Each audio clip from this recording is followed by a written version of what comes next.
Hey everyone, my name is Catherine and welcome to my channel. Within the last year or so, I have really gotten back into reading. I kind of wanted to talk about things that I have found that have just really elevated my reading experience and that I think are must-haves or things that you should highly consider getting for yourself if you are an avid reader like I am. So I've made a list in front of me, so I'm going to be looking down and talking about the different things. So the first one is an app called Libby. I recently found this through a book YouTuber, and now that I found it, I'm obsessed. And whenever I see a book that I like, whether it's in the bookstore or online, I check first if it's on Libby before getting it anywhere else. Basically, Libby is where you can sync up your library card or create a new one if you don't have one. I just created a new one. And from there, through your library, you can see what books are available electronically through Libby.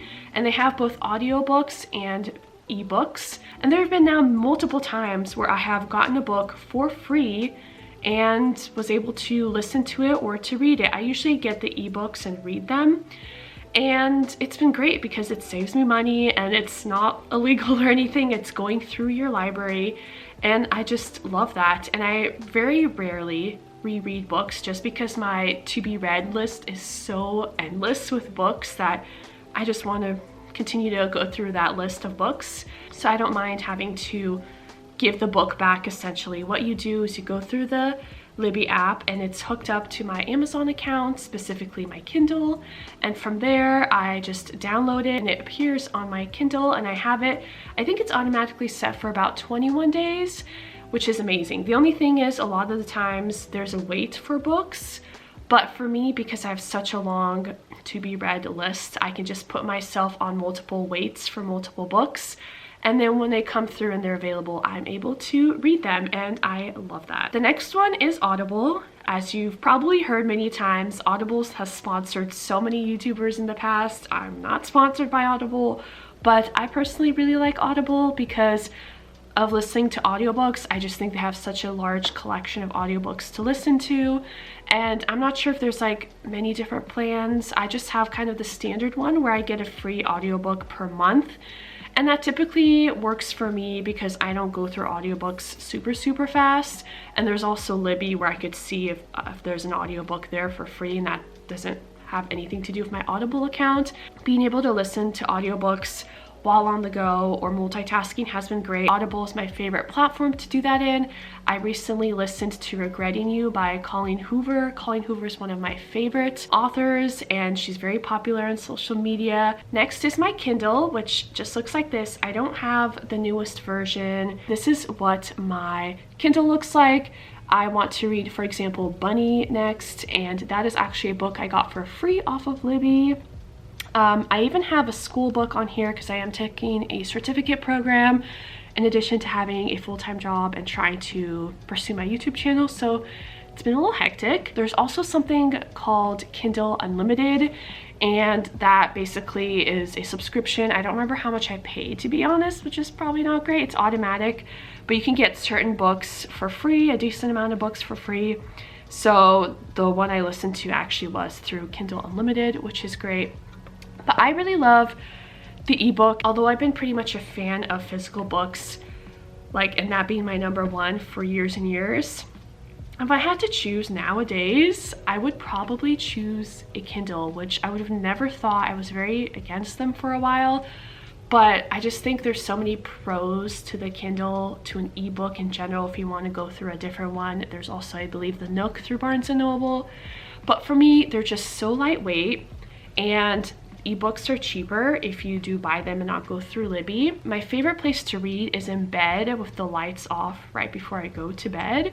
And reading a book, a physical book, while lying down and it's dark can be difficult, but the Kindle, you can turn up the brightness, you can change the font, you can really customize the book. I really like that it has that light. Also, when I travel or even when I just want to read on the go, this makes it so much easier. Like I just read Love on the Brain by Ali Hazelwood, and I decided to read it out and about. I went to workout class on Sunday, and then it's in this really pretty kind of outdoorsy mall kind of like a mall, and I just decided to read by the fountain, and I don't think I would have been able to do that because I wouldn't have been comfortable bringing like a big physical book to my workout class and then taking it out. Of course I could have brought a backpack or something, but to this workout class I just show up in my gym clothes, and this fits in my purse. It just makes things easier and more convenient. And of course when I go traveling and I'm on a plane and everything, I always only aim to read